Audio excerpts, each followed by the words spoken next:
President William Ruto has said impunity will not be part of the country's political discourse. He said all Kenyans must submit to the rule of law. The president was speaking on Tuesday in Berlin when he met Kenyans living in Germany. He said he will ensure everyone's life, property, and business is protected. He said it is incumbent on the Inspector General of Police to decide on how to secure Kenya.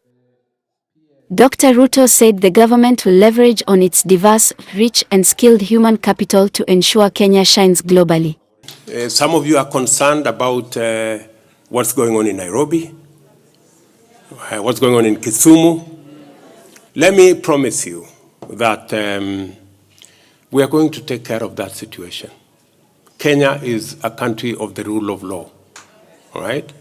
And as responsible citizens, and as president, I will ensure that everybody's property, it is my duty, everybody's property, everybody's business, everybody's hustle is protected, and the lives of the people of Kenya are protected.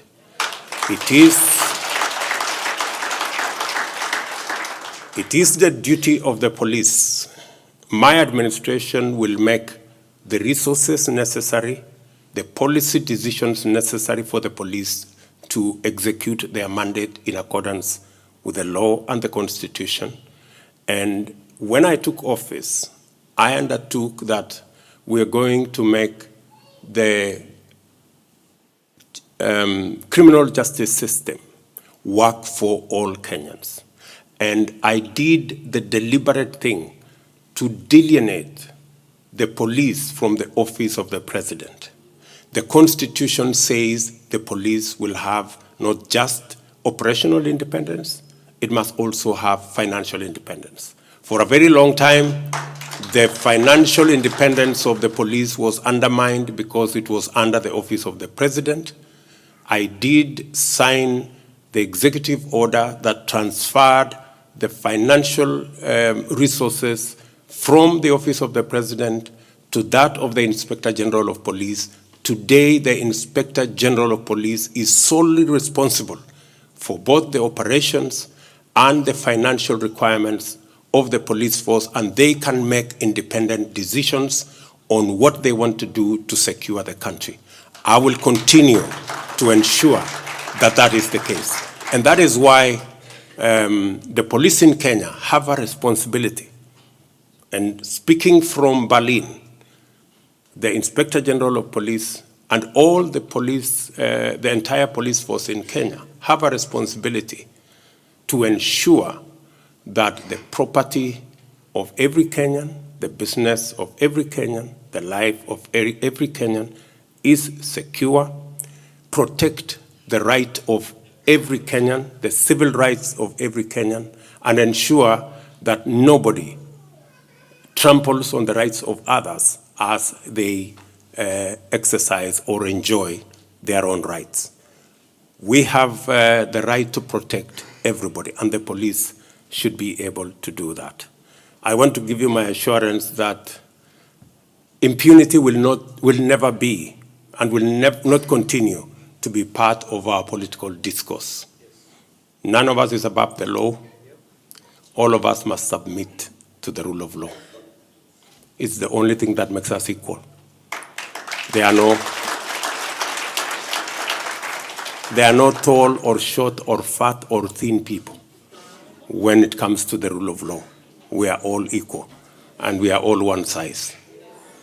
Tunakubaliana namna hiyo? The diaspora is going to be part and parcel of the business that I have in governing Kenya. And that they will have a very special place because the diaspora for a very long time did not get the kind of fair treatment that a government is supposed to give to all its citizens. I am aware that in many of the engagements that I had with members of our community, our Kenyan community across the globe, that they wanted government to do more and government to be more responsive and government to offer better service. And that is the reason that informed my establishing the State Department for Diaspora Affairs, so that there is a dedicated permanent secretary to respond, to deal, to work with the diaspora, and so that we can leverage the huge potential that exists in our diaspora in not just growing our economy, but also profiling our country positively. I want to commend all of you, Kenyans in the diaspora, for being the true ambassadors of our country. You have, as was ably said by Tom Omolo, you have truly been the ambassadors of Kenya. And Kenya is known for what it is, a country rich in culture, but also very warm people. I am very proud to be a Kenyan because I listened to many people, including yesterday. I was in a meeting where Germans were speaking very well about Kenyans and Kenyans in Germany. Their hard work, their creativity, innovation is just outstanding.